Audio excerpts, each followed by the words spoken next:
आशा करता हूँ आप सभी लोग बहुत अच्छे होंगे और घर पे सेफ होंगे। मेरा नाम है प्रशांत और आप देख रहे हैं आपका अपना यूट्यूब चैनल एग्जाम रेज। दोस्तों आज की इस वीडियो पे मैं आपके लिए एक गुड न्यूज लेके आया हूँ जो कि आरआरसी यानी कि रेलवे रिक्वायरमेंट सेल की तरफ से आई हुई है। जी हाँ दोस्तों, मैं आपको बता दूँ वेस्टर्न रेलवे की साइट पे 3591 न्यू वैकेंसियाँ आई हुई हैं, जो आपके लिए एक खुशखबरी की बात है। जैसा कि दोस्तों आप सभी लोग देख पा रहे होंगे कि अभी हम वेस्टर्न रेलवे के एक ऑफिशियल नोटिफिकेशन पे हैं, जिसका नंबर यहाँ पे दिया गया है। आप सभी लोग देख सकते हैं, ये पूरी तरह से ऑफिशियल है। इस नोटिफिकेशन के तहत बताया गया है कि 35 न्यू वैकेंसियाँ यहाँ पे आई हुई है। दोस्तों मैं वीडियो शुरू करने से पहले आपको बता दूँ, ये जो वैकेंसियाँ आई हैं अप्रेंटिसशिप पे आई हुई हैं। ठीक है, कैसी वैकेंसियाँ आई हुई हैं? अप्रेंटिसशिप पे आई हुई हैं, जिसकी ओपनिंग डेट है 25 मई 2021 को। आप 11 बजे से लेकर इस फॉर्म को भर सकते हैं और इसकी क्लोजिंग डेट है 24 जून 2021। आप 5 बजे तक इस फॉर्म को भर सकते हैं। दोस्तों यहाँ पे 3591 जो न्यू वैकेंसियाँ आई हुई हैं, इसके फॉर्म जो है तो ऑनलाइन बेस पे भरे जाएंगे। इसके लिए कुछ इंपॉर्टेंट्स बातें हैं जो यहाँ पे बताई गई हैं, जिसमें आपको शॉर्ट पे समझा देता हूँ। इसका पीडीएफ मैं अपने टेलीग्राम ग्रुप पे अपलोड कर दूंगा, आप वहाँ पे जाके इसे अच्छी तरह से रीड कर सकते हैं। आप इस फॉर्म को फिर भर सकते हैं।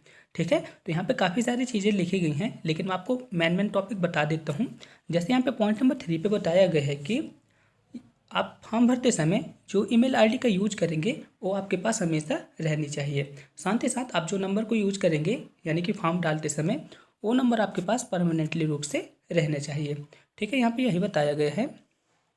और यहाँ पे भी बता दिया गया है कि आपका जो एप्लीकेशन रहेगा ऑनलाइन मोड पे सबमिट होगा, जिसकी वेबसाइट है यहाँ पे www.rrc.wr.com। ठीक है, आप इसे नोट कर सकते हैं। इसी साइट पे आपके एप्लीकेशन सबमिट होंगे। ठीक है, आप इसे नोट कर लीजिएगा। दोस्तों अब हम बात करते हैं इसके एलिजिबिलिटी कंडीशन की। तो यदि आपकी एज 15 साल से लेके 24 साल के बीच में है तो आप इस फॉर्म को अप्लाई कर सकते हैं। और दोस्तों मैं आपको बता दूं, जो आपकी एज की गणना होगी ना 24 जून 2021 के आधार पे होगी। ठीक है, आप सभी लोग यहाँ पे देख सकते हैं। और यहाँ पे एज रिलेक्शन भी दिया गया है, आप देख सकते हैं। यहाँ पे 5 साल का SC ST का यहाँ पे एज रिलेक्शन मिलेगा और 3 साल का OBC के लिए एज रिलेक्शन मिलेगा। आप सब लोग इसे अच्छी तरह से देख सकते हैं। यदि आप PWD कैंडिडेट हैं तो उसके लिए यहाँ पे 10 ईयर का एज रिलेक्शन मिलेगा। दोस्तों जो आपकी आयु की गणना रहेगी इस टेबल के आधार पे रहेगी। आप अपनी कैटेगरी वाइज से अच्छी तरह से देख सकते हैं। आपकी जो कैटेगरी रहेगी ना, इसी बेस पे आपकी आयु की गणना होगी। ठीक है, आप सब लोग इसे अच्छी तरह से देख सकते हैं। दोस्तों अब हम बात करते हैं इसके क्वालिफिकेशन के बारे में। तो दोस्तों यहाँ पे बताया गया है कि आपके जो डॉक्यूमेंट रहेंगे 18/5/2021 के पहले तक के होने चाहिए। यानी कि आपके जो डॉक्यूमेंट रहेंगे 18/5/2021 के पहले के होने चाहिए, तभी आप इस फॉर्म को अप्लाई कर सकते हैं। इसके बाद बात आती है एजुकेशनल क्वालिफिकेशन की। तो यदि आपने 10th पास किया है, ठीक है, जिसमें आपके 50% मार्क्स मिनिमम है, तब आप इस फॉर्म को भर सकते हैं। साथ ही आपके पास ITI का सर्टिफिकेट होना चाहिए, जो कि NCVT या फिर SCVT से मान्यता प्राप्त होना चाहिए। आप सब लोग यहाँ पे अच्छी तरह से देख सकते हैं। यदि मैं आपसे सिंपल पे कहूँ कि यदि आपने 10वीं पास किया है और आपके पास ITI का सर्टिफिकेट है तो आप इस फॉर्म को अप्लाई कर सकते हैं। ठीक है दोस्तों, यहाँ पे ITI की सभी ट्रेड की अप्रेंटिसशिप की जॉब आई हुई है। आप सभी लोग इसे अच्छी तरह से देख सकते हैं और अपने फॉर्म को फिल कर सकते हैं। यहाँ पे 17 ट्रेड बताई गई हैं जिसके अप्रेंटिसशिप की जॉब आई हुई है। दोस्तों यहाँ पे कुछ इंपॉर्टेंट बातें बताई गई हैं जिसे आप अच्छी तरह से रीड कर सकते हैं। जैसे यहाँ पे बताया गया है कि यदि आप SSC यानी कि 10वीं या फिर आपका ITI का रिजल्ट जो है तो अवेटेड है, यानी कि अभी तक आपका रिजल्ट नहीं आया है, तो आप इस फॉर्म को अप्लाई नहीं कर सकते हैं। इसके बाद यहाँ पे बताया गया है कि यदि आप ITI पे फेल हो जाते हैं तो वो आप इस फॉर्म को अप्लाई नहीं कर सकते हैं। यदि आप इंजीनियरिंग ग्रेजुएट या फिर डिप्लोमा होल्डर हैं तो भी आप इस फॉर्म को अप्लाई नहीं कर सकते हैं। तो यहाँ पे सिंपली यही बताया गया है, आप इसे अच्छी तरह से रीड कर सकते हैं। दोस्तों यदि आप OBC कैंडिडेट हैं तो यहाँ पे एक इम्पॉर्टेंट बात बताई गई है। यहाँ पे बताया गया है कि जो आपका OBC कार्ड सर्टिफिकेट रहेगा 2020-21 में जारी होना चाहिए। और ये जो इसकी डेट भी बताई गई है, ये जो है तो 1/4/2020 के पहले का नहीं होना चाहिए, यानी कि 1 अप्रैल 2020 के बाद कहीं जारी होना चाहिए। यहाँ पे सिंपली यही बताया गया है। और यहाँ पे भी SC ST कैंडिडेट के लिए यही बताया गया है। दोस्तों अब बात आती है पेमेंट ऑफ फीस, यानी कि इस फॉर्म की फ़ीस कितनी रहेगी। तो दोस्तों इस फॉर्म की फ़ीस जो है तो 100 रुपये रहेगी। आप इसे अच्छी तरह से देख सकते हैं। आप किसी भी पोस्ट के लिए अप्लाई करते हैं तो उसके लिए यहाँ पे मात्र 100 रुपये की फ़ीस रहेगी। ठीक है, आप इसे अच्छी तरह से देख सकते हैं। और ये जो पेमेंट रहेगी ऑनलाइन बेस पे रहेगी, इतना तो आप सभी लोग जानते ही हैं।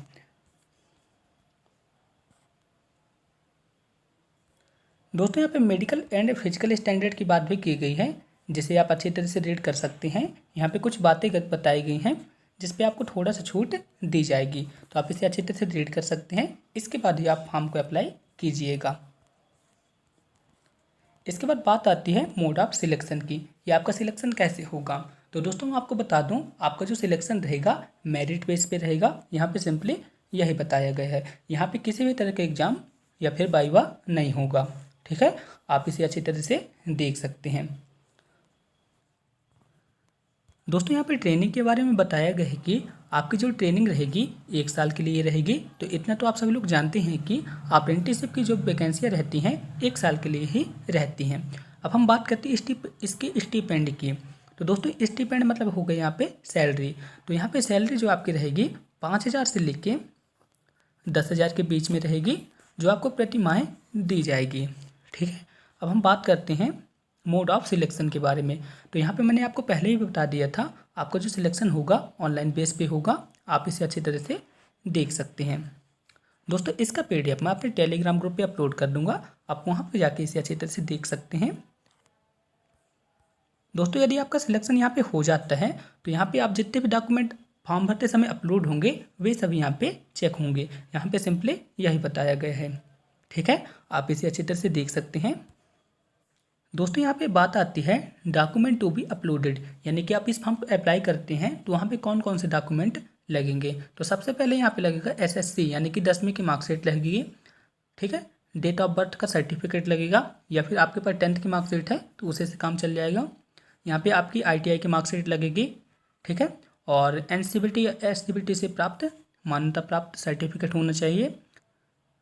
दोस्तों यदि आप SC ST या फिर OBC कैंडिडेट हैं तो यहाँ पे कुछ बातें बताई गई हैं जो कि एनेक्जर BCD में बताई गई हैं। इसी PDF के लास्ट में है, आप उसे अच्छी तरह से देख सकते हैं और इसके बाद आप इस फॉर्म को फिल कर सकते हैं। यदि आप डिसेबल मतलब PWD कैंडिडेट है तो यहाँ पे डिसेबिलिटी सर्टिफिकेट भी लगेगा, जिसके लिए एनेक्जर E और F यहाँ पे बताया गया है। ठीक है, यानी कि आपको इस फॉर्म को फिर भरना पड़ेगा।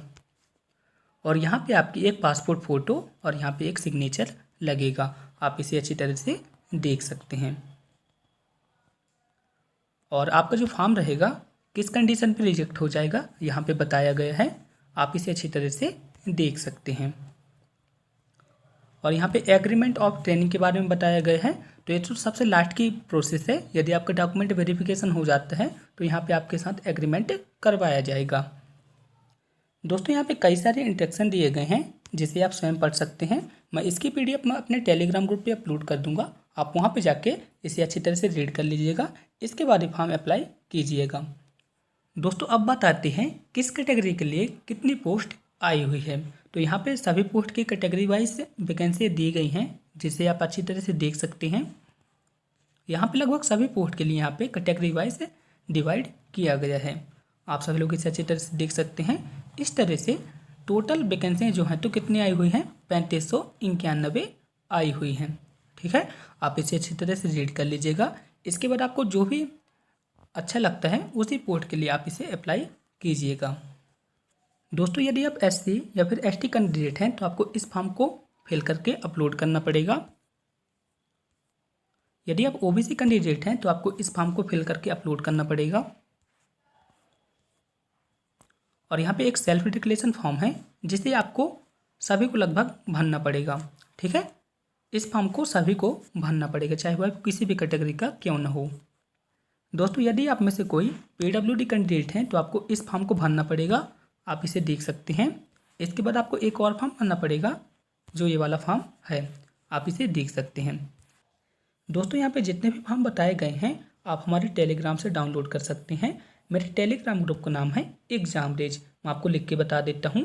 आपको सिंपली टेलीग्राम पे एग्जाम रेज सर्च कर लेना है और वहाँ से इन फॉर्म की PDF को प्राप्त कर लेना है। ठीक है, तो आप टेलीग्राम से जुड़ जाइए और इस वीडियो की PDF को आप वहीं पे प्राप्त भी कर सकते हैं।